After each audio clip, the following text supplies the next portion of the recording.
Well, my name is Prindle, and I have been going to New Bridges. I just calculated this out in my head for 15 years, which kind of blows my mind that I'm that old.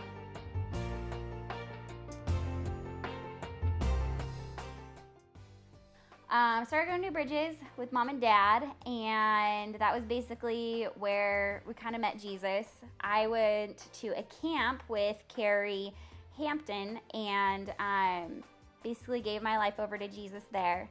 And that relationship started when I was in 7th grade. And then my sophomore year of high school, we took a trip with the youth group to San Francisco to a youth conference rally thing called Battle Cry, and that was where I got really serious about my walk with Jesus. That was where, before then, I was following Jesus for fire insurance so that I just wouldn't go to hell, and after that, it was more so being like, no, you seized my heart. Like, I am going to give my life to you, and I have given my life to you because of what you did for me. My senior year of college, I had been going to this church up in Moscow called Resonate and was going there for about 2 years.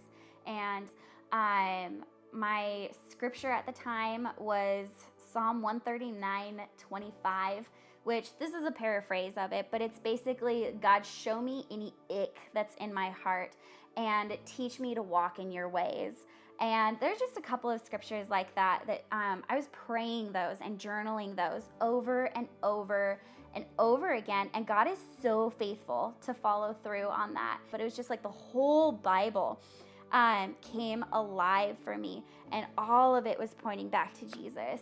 But once I got into college, there were several people who did, like, God basically put these people in my life to walk alongside me. Like, one of those is my friend Gaio, and he has, like, been a mentor for me. And that's why, like, with people, why I'm so passionate about making disciples, because when we make disciples, like, we're literally, when we connect people back to God, we are taking part with him in this process and in this story that he's invited us into, and plugging them into that so that they can do what they were created to do. So, and I guess when you experience the love of Christ and you really experience the love of Christ and how much he has loved us, it's kind of hard not to love other people and to see other people the way that he sees them because of the way that he's shown you that he sees you. So when I was over in Sunnyside, my roommate actually was an atheist at the time.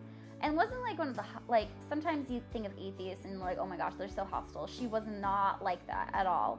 But she and I just like developed a really tight friendship. And what was really cool was when she went back to Connecticut, so her dad is a very, he's an atheist, and he's one of the hostile ones. And he was talking about how, like, he's basically like dissing on people who know Jesus and stuff. And she actually like straight up told him, like, Dad, you should knock it off. Like, these people who I met over in Washington and stuff, they love people.